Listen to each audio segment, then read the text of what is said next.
नमस्कार, आप देख रहे हैं सीएनबीसी आवाज। मैं हूं मनीषा गुप्ता और चर्चा यहां पर सबसे पहले सोने की करेंगे क्योंकि ऑल टाइम हाईज हमने यहां पर बनते हुए देखे हैं। अगर पिछले 2 दिनों में यहां पर देखा जाए तो कामकाज काफी तेजी वाला रहा और ये तब से है जब यूएस फेड के चेयर पॉवेल ने कहा है कि 2% इन्फ्लेशन तक गिरने का इंतजार नहीं किया जाएगा और इंटरेस्ट रेट कट सितंबर में अब ऑलमोस्ट एक प्रोबेबिलिटी के तौर पर निकलता हुआ नजर आया है। एक्चुअली स्ट्रीट तो अब ये देख रहा है कि इस साल में शायद हम 2 रेट कट्स भी होता हुआ देखें और उसका सीधा फायदा हमने यहां पर सोने में आता हुआ देखा है। चांदी में हल्की सी गिरावट जरूर देखने को मिली है और वो इसलिए क्योंकि हमने चीन की तरफ से जो उनका 3rd प्लेनम मीटिंग था वहां से कोई बड़ा बिग बैंग अनाउंसमेंट आता हुआ नहीं देखा। बाजार को एक्सपेक्टेशन थी कि यहां से अगले 5 साल के लिए कोई पॉलिसी मेजर्स दिए जाएंगे, एक विजन तैयार किया जाएगा, लेकिन कोई बहुत स्ट्रांग स्टेटमेंट्स यहां पर देखने को नहीं मिली और उसी वजह से आपने चांदी में, बाकी बेस मेटल्स में हल्की सी गिरावट आते हुए देखी है।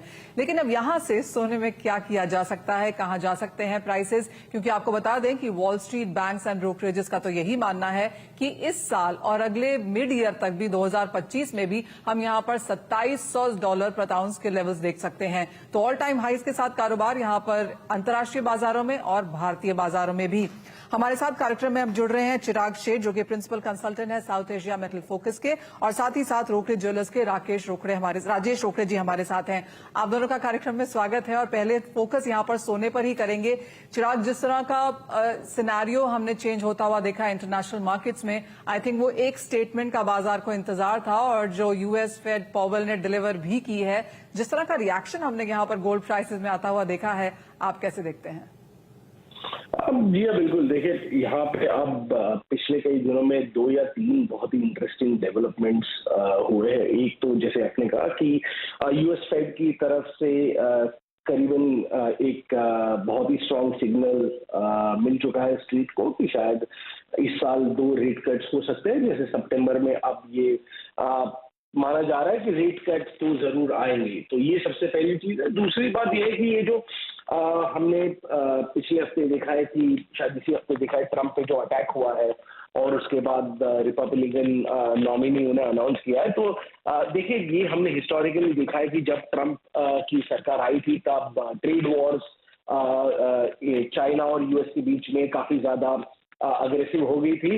तो उसका भी ये कटकने लगाई जा रहे हैं स्ट्रीट में कि शायद ये वापस ट्रेड वॉर थोड़े बहुत पिकअप हो सकते हैं। ट्रंप अपने नए काल में और ज्यादा अग्रेसिव स्टांस ले सकते हैं, तो उसका भी एक सपोर्ट गोल्ड को आ रहा है। यहाँ पे 2 बहुत ही मैं कहूँगा पॉजिटिव डेवलपमेंट्स जो हुई है पिछले हफ्ते में, उसका हमने गोल्ड में एक बहुत ही बढ़िया नीचे से करीबन 2420 से अराउंड $2470 तक की एक रैली देखी और फिर कल हमने देखा कि मार्केट $2500 के आसपास ट्रेड करते हुए दिखाई दिया था।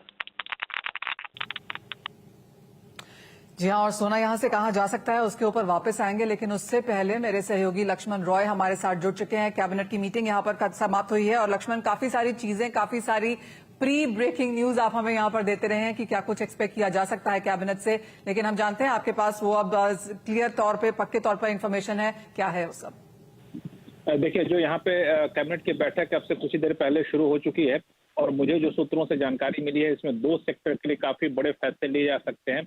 एक है आपको कोल कंपनियों के लिए जिनके पास कोल माइंस है या फिर सरकारी कंपनियों के पास जिनके पास कोल माइंस है, उनके लिए ये छूट दी जा सकती है कि उनके बगल में जो भी कोल माइंस एलोकेट किया गया है, उनके बगल में जो कोल माइंस है या जमीन है, उसको लीज पर देने का अधिकार उन कंपनियों को मिल जाएगा। उन जमीन पर उनको माइनिंग करने का अधिकार उनको मिल जाएगा और ये इससे जुड़े हुए नियमों में जरूरी बदलाव इस कैबिनेट की बैठक में किए जाने की संभावना है। इससे कोल माइनिंग को बहुत ज्यादा तेजी आएगी और कोल इंपोर्ट पर निर्भरता कम होगी। यह सरकारी कंपनियों के लिए भी एक अच्छी खबर मानी जा सकती है। दूसरा, डिफेंस सेक्टर से जुड़े 4 महत्वपूर्ण प्रस्ताव हैं कैबिनेट कमेटी ऑन सिक्योरिटीज के ऊपर।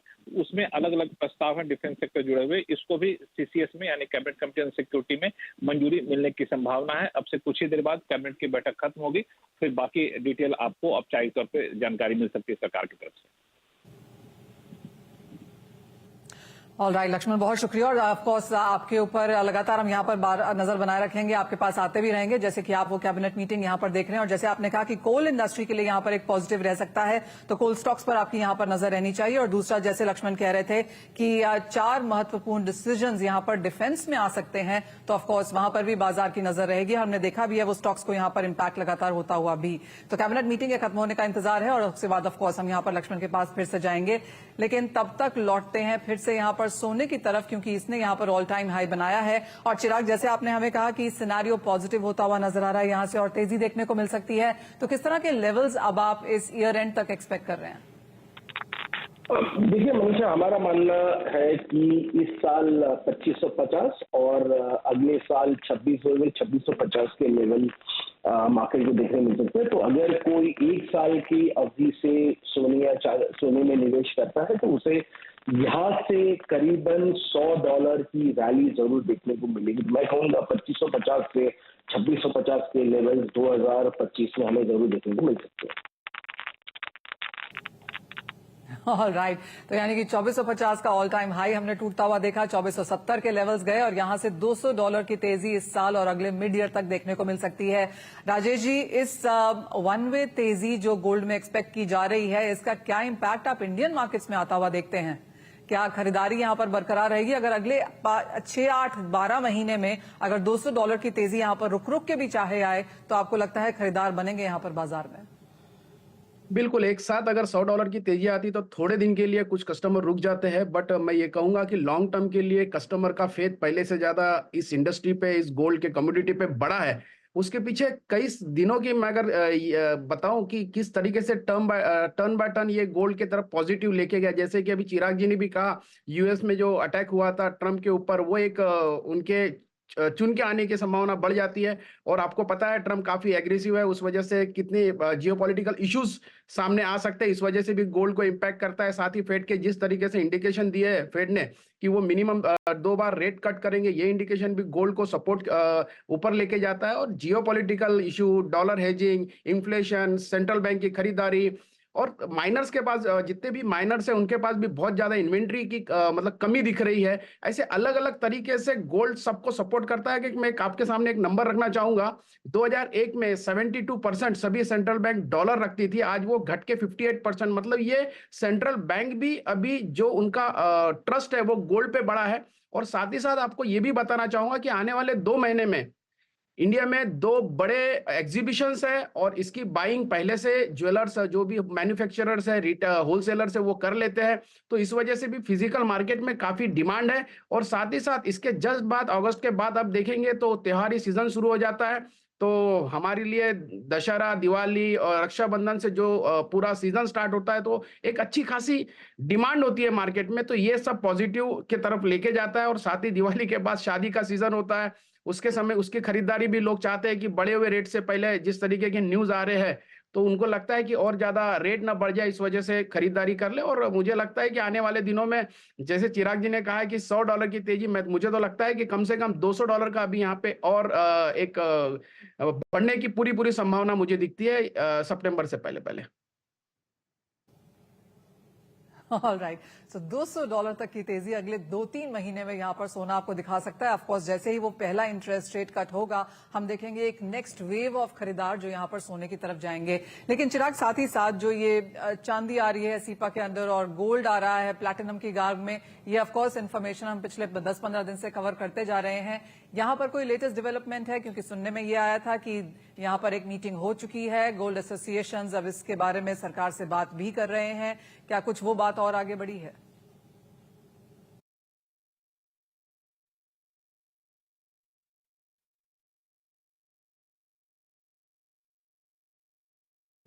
चिराग, क्या वो कॉन्वर्सेशन और आगे बढ़ी है?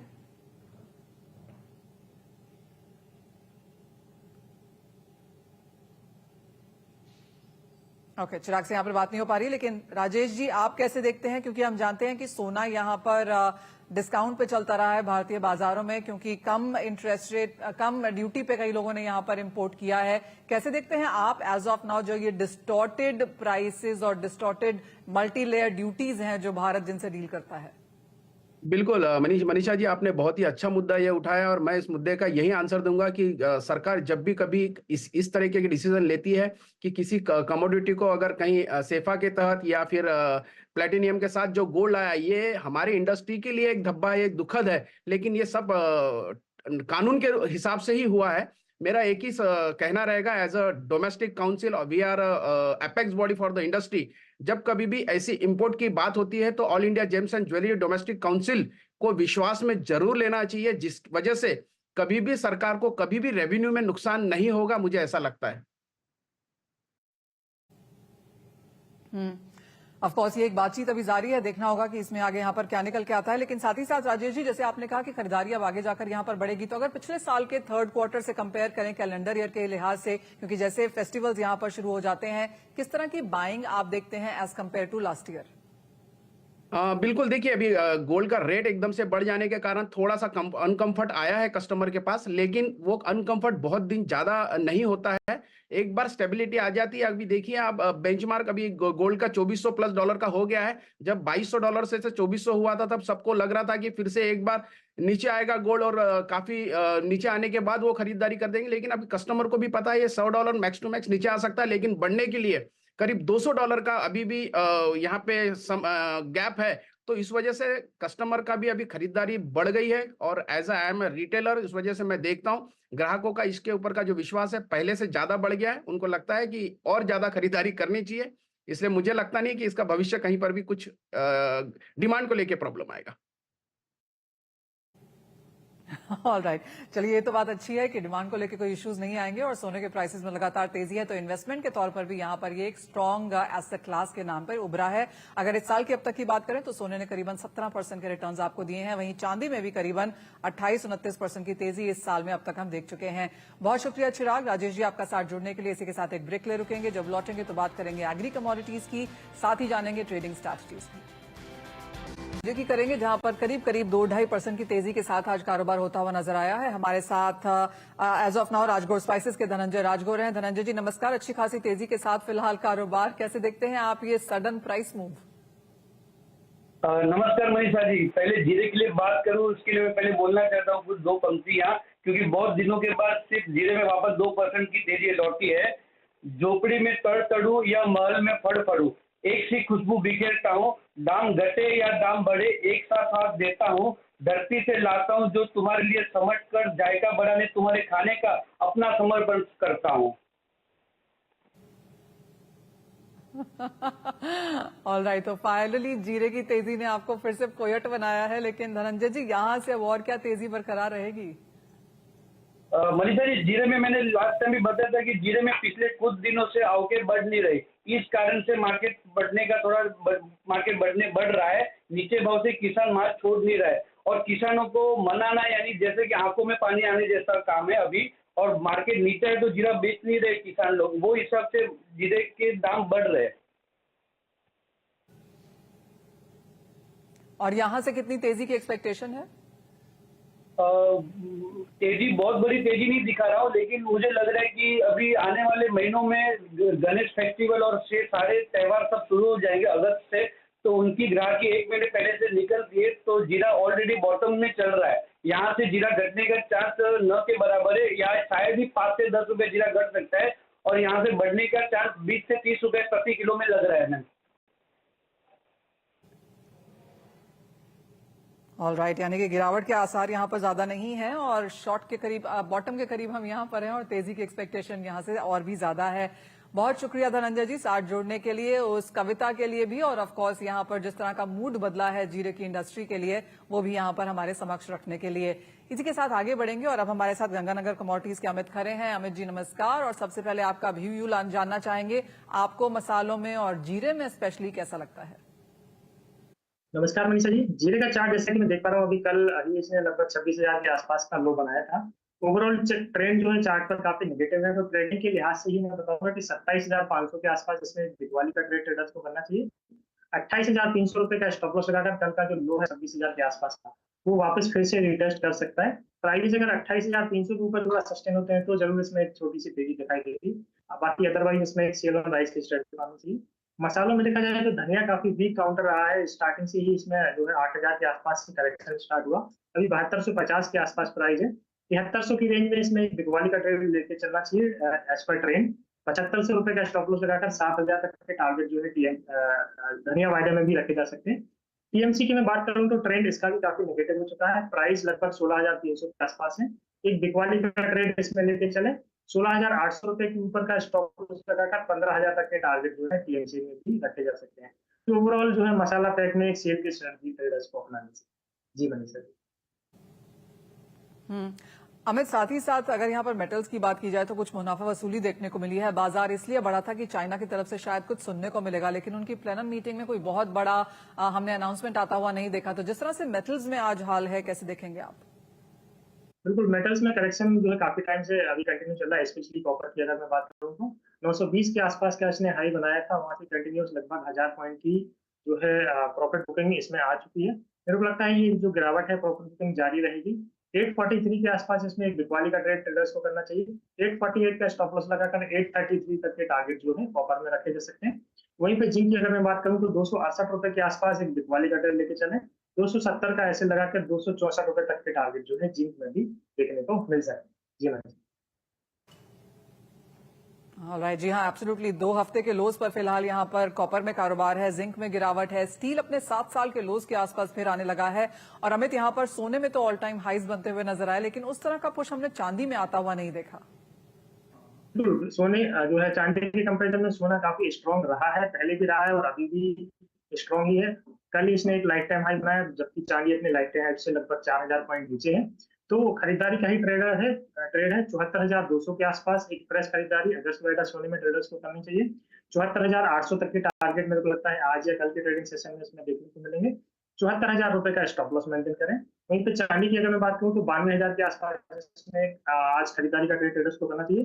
93,000 के टारगेट रहेंगे, वहीं पे स्टॉप लॉस रहेगा 91,500 का। ओवरऑल अगर मैं ईयर एंड तक की बात करूं तो मेरे को लगता है 77,000 के आसपास जो है सोना, जैसे कि अभी प्रीवियस स्पीकर अभी इंटरनेशनल टर्म में बोल के गए, तो एमसीएक्स में 77,000 के आसपास सोना और चांदी भी लगभग 1,05,000 के आसपास तक ईयर एंड तक टेस्ट कर सकते हैं। जी मनीष सर। ऑलराइट, यानी कि मेटल्स में यहाँ पर एक बहुत जोरदार पुश लगेगा प्राइसेस ऊपर देखने के लिए, लेकिन जहां तक सोने चांदी की बात है, बाय ऑन डिप्स की स्ट्रैटेजी यहाँ पर जारी रहनी चाहिए। ऑफ कोर्स आज के दिन कुछ पुल बैक जरूर देखने को मिला है, लेकिन खरीदारी के मौके आप यहाँ पर सोने चांदी में ढूंढें। इस साल के अंत तक मिड 2025 तक यहाँ पर तेजी की एक्सपेक्टेशन प्रेशियस मेटल्स में पक्के तौर से बनती हुई नजर आ रही है। अमित, बहुत शुक्रिया साथ जुड़ने के लिए और वो तमाम स्ट्रैटेजीज भी शेयर करने के लिए, लेकिन इसी के साथ फिलहाल इस कार्यक्रम में इतना ही समय है। हम रुकेंगे एक ब्रेक के लिए, जब लौटेंगे तो बात होगी इक्विटीज की।